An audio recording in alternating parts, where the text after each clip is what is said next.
الحمد لله وكفى وسلام على عباده الذين اصطفى خصوصا على أفضلهم وخاتم النبيين محمد الأمين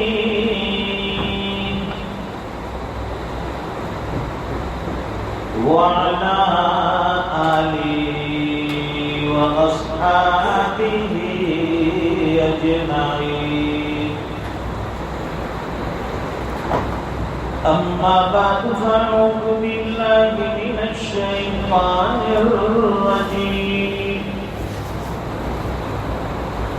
بسم الله الرحمن الرحيم. وما آتاكم الرسول فخذوه وما نهاكم عنه فانتهوا. وقال الله تبارك وتعالى في مقام آخر: قل إن كنتم تحبون الله فاتبعوني يحببكم الله ويغفر لكم ذنوبكم والله غفور رحيم. صدق الله العظيم. اللهم صل على سيدنا ومولانا محمد وعلى آل سيدنا محمد وبارك وسلم. بزرگوں اور دینی بھائیوں،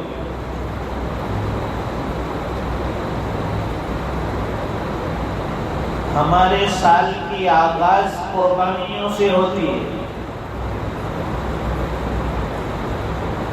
اور سال کا اختتام قربانیوں پر ہوتا ہے.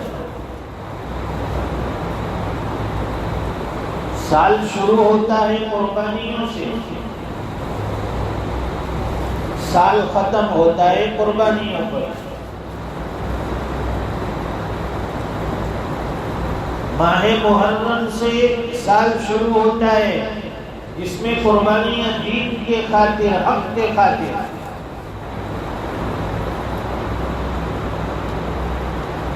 حضرت عمر رضی اللہ تعالیٰ عنہ کی شہادت، حضرت امام حسین رضی اللہ تعالیٰ عنہ کی شہادت،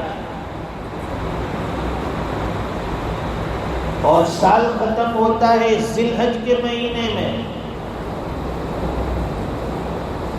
تو وہاں سیدنا حضرت ابراہیم خلیل اللہ علیہ السلام اور سیدنا حضرت اسماعیل ذبیح اللہ علیہ السلام، ان دونوں بزرگوں کی قربانیوں پر سال ختم ہوتا ہے. ہماری تو پوری تاریخ قربانیوں سے بھری پڑی ہے، اور یاد رکھیے ہمیشہ حق کے لیے قربانیاں دینی پڑے گی. دین پر چلنے کے لیے قربانیاں دینی پڑے گی. احکام خداوندی کو پورا کرنے کے لیے قربانیاں دینی پڑے گی. جتنی قربانیاں دی جائے گی دین اتنا سربلند ہوگا. جتنی قربانیاں دی جائے گی دین زندگیوں میں وجود میں آئے گا.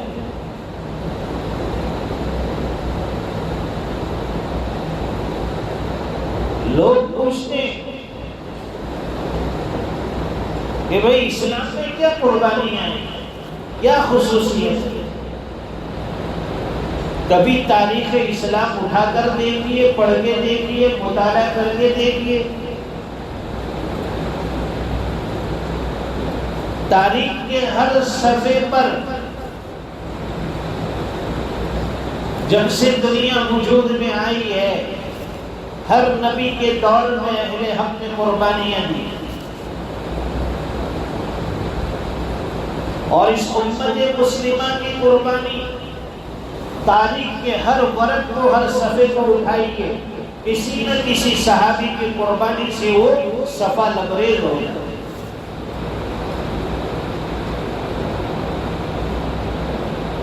یہ تو اللہ کا کرم ہوا کہ بڑی آسانی کے ساتھ اور انعام کے طور پر اللہ نے ہمیں یہ دین عطا فرمایا، مذہبی اسلام عطا فرمایا۔ کوئی محنت نہیں ہوئی، کوئی قربانیاں نہیں دی ہم نے۔ ایمان والے کے گھر میں اللہ نے پیدا کیا،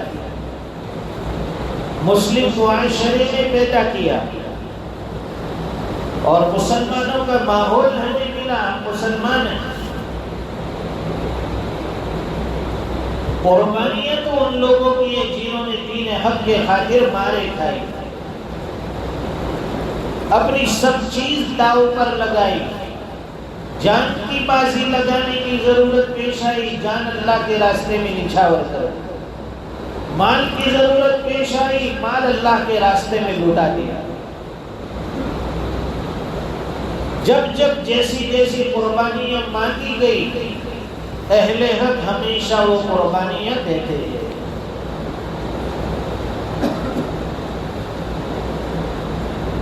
ہم سے کیا قربانی کی کوئی امید رکھے گا؟ 5 وقت کی نمازیں ہم سے نہیں پڑھی جاتی۔ پہلے 5 وقت نمازوں کے ہم پابند بن جائیں، اس کے بعد قربانیوں کی بات کریں گے۔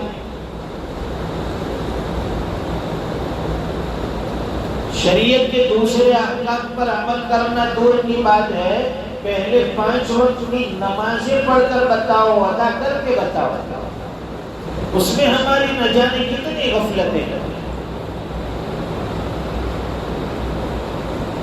حضور پاک صلی اللہ علیہ وسلم نے مکمل دین لا کر ہمیں عطا فرمایا۔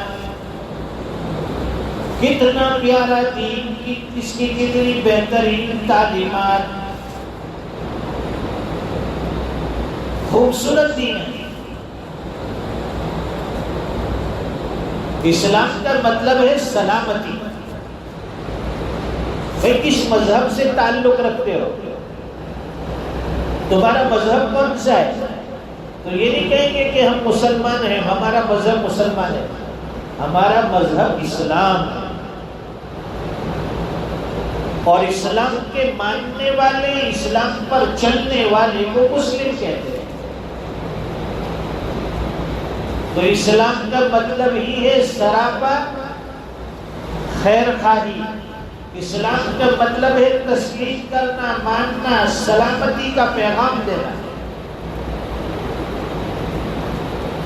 اسلام کبھی بے وفائی نہیں سکھاتا، مذہب اسلام غداری نہیں سکھاتا، مذہب اسلام نفرت پھیلانا نہیں سکھاتا۔ اس کی ہر دعوت میں محبت کا پیغام ہے، اس کی ہر دعوت میں اپنائیت کا پیغام ہے۔ یہ تو حضور پاک صلی اللہ علیہ وسلم نے کر کے بتایا۔ فتح مکہ کے موقع پر جن لوگوں نے اسلام پر بے انتہا ظلم کیا، مسلمانوں کو بے انتہا پریشان کیا، اللہ کے رسول نے انہیں بھی معاف کر دیا۔ حضرت حمزہ کے قاتل، چچا کے قاتل کو معاف کر دیا۔ جس خاتون نے حضرت حمزہ کا کلیجہ چبایا، حضور پاک صلی اللہ علیہ وسلم نے اسے معاف کر دیا۔ حالانکہ بدلہ لینا چاہتے لے سکتے تھے. اسلام مکہ میں اور عرب میں پھیل چکا تھا، ایک بڑی فتح حاصل ہو گئی تھی. لیکن حضور پاک صلی اللہ علیہ وسلم فرماتے ہیں میں رحمت للعالمین ہوں. اس لیے معافی کا پیغام عام ہے. جو خانے کعبہ میں آ کر چھپ جائے اس کے لیے معافی، جو اپنے گھر کے اندر چھپ گیا اس کے لیے معافی. اللہ کے رسول نے عام معافی کا اعلان کیا. ورنہ جنگوں میں ہوتا یہ ہے کہ جو قوم غالب آتی ہے وہ مغلوب قوم کے اوپر ظلم کرتی ہے اور قید ہونے والے کو یا تو قتل کر دیتی ہے یا غلام بنا دیتی ہے. حضور نے کسی کو نہ قتل کیا، نہ قتل کرنے کا حکم دیا، نہ کسی کو غلام بنایا. سب کے لیے عام معافی، آزادی. اور خوشی سے اسلام میں آنا چاہو تو اسلام میں داخل ہو جاؤ، کوئی زبردستی نہیں. قرآن کریم کہتا ہے لا اکراہ فی الدین، دین میں کوئی زور زبردستی نہیں ہے. لوگ کہتے ہیں کہ اسلام تلوار کے زور سے پھیلا ہے، زبردستی پھیلا ہے. اسلام تو نہ کہتا ہے لا اکراہ فی الدین. اسلام میں زبردستی کسی چیز پر نہیں ہے. مذہب اسلام کسی چیز کو جبرن آپ کے اوپر نہیں تھوپتا. تو اللہ کے رسول کی بے مثال قربانی، صحابہ کرام کی بے لوث قربانی. اسی سلسلے کی کڑی یہ محرم جیسے آتا ہے ہمارے سامنے واقعہ کربلا آ جاتا ہے.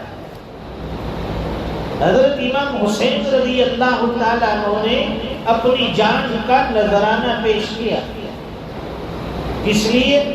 مال و دولت کے لیے نہیں، کس لیے؟ اقتدار منصب کے لیے نہیں، اس لیے اللہ کے دین کو بلند کرنے کے لیے، اپنے نانا کا دین سنبھالنے کے لیے. باغیوں سے صلح نہیں کی، ان کے ہاں میں ہاں نہیں ملائی. اور خود حضرت امام حسین رضی اللہ تعالیٰ عنہ چل کر کوفہ کی طرف نہیں گئے تھے، میدان کربلا میں نہیں گئے تھے، از خود نہیں گئے. سینکڑوں خطوط کوفہ سے آئے تھے. آپ کو دعوت دی گئی، آپ کو بلایا گیا، تب جا کر آپ ایک چھوٹی سی جماعت کو لے کر 72 افراد تھے. کچھ غلام تھے 22 کے، کچھ خواتین تھی. یہ چھوٹی سی ایک جماعت کو لے کر، کیونکہ وہاں جنگ کے لیے تو گئے نہیں، وہاں تو آپ کو بلایا گیا تھا کہ آپ کے ہاتھ پر اہل کوفہ بیعت کریں گے. لیکن پھر وہاں جانے کے بعد انہوں نے دھوکہ دے دیا، بزدلی دکھائی، غداری.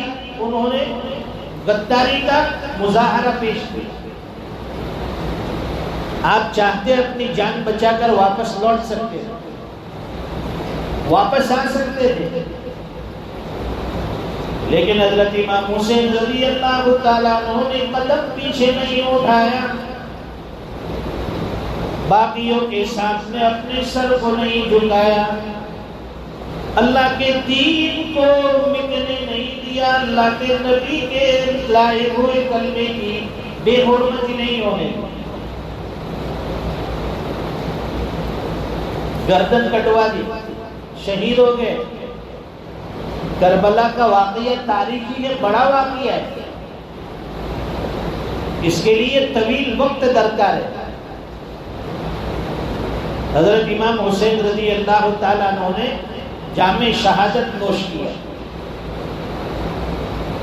اس لیے شاعر نے بڑی اچھی بات کی، مجھے کوفہ والو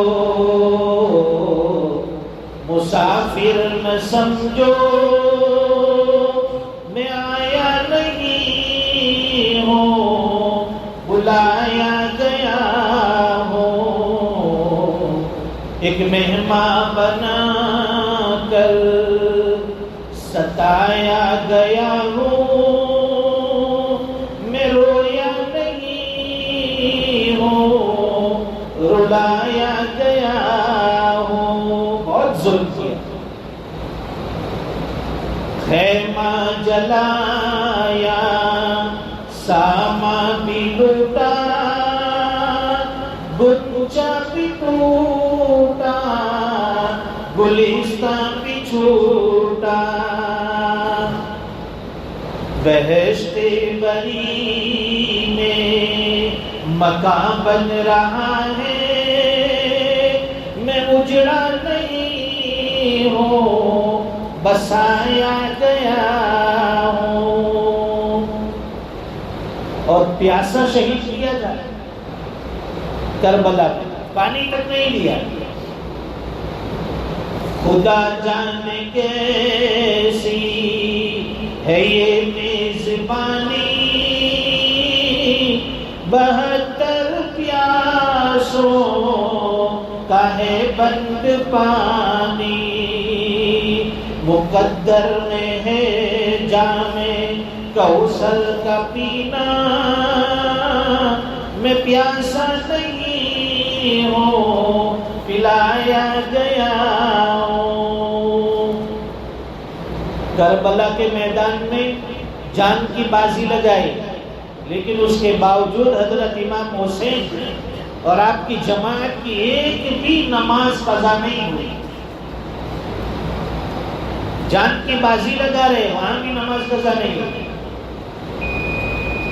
جھکا تھا جو سر بار گاہ خدا میں، وہی سر قلم ہو گیا کربلا میں، مقدر میں ہے جام کوثر کا پینا، میں پیاسا نہیں ہوں، پلایا گیا ہوں، شہادت کی منزل کو پایا ہے میں نے، میں مردہ نہیں ہوں، جلایا گیا ہوں۔ حضرت امام حسین رضی اللہ تعالیٰ عنہ اور آپ کے ساتھیوں کی شہادت ہمیں یہ سبق دیتی ہے کہ حق کے لیے ہمیشہ ثابت قدم رہنا پڑے گا، گردن نہیں جھکائیں گے، گردن کٹ جائے گی، لیکن حق کے لیے ہمیں باطل کے سامنے اپنی گردن نہیں جھکانی ہے، ثابت قدم رہنا ہے، صبر آپ اختیار کرنا ہے، اور ہمیشہ اللہ کے دین کو سر بلند رکھنا ہے۔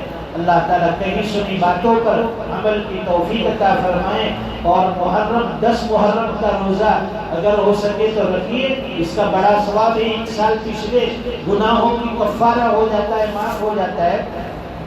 3 روزے علامہ انور شاہ کشمیری رحمۃ اللہ علیہ فرماتے ہیں افضل طریقہ 3 روزے رکھنے کا ہے، 9، 10، 11، 3 روزے، اور فرمائیں کہ دوسرا درجہ ہے 9 یا 10 رکھے، یا 10 یا 11 رکھے، اور جو آدمی یہ بھی نہیں کر سکتا تو سب سے آخری درجہ فرمایا کہ 10 محرم کا روزہ رکھے تو بھی فضیلت حاصل ہوگی۔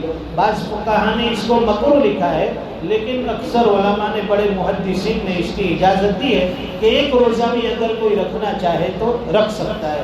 اللہ تعالی عمل کی توفیق عطا فرمائے۔ وآخر دعوانا الحمدللہ رب العالمین۔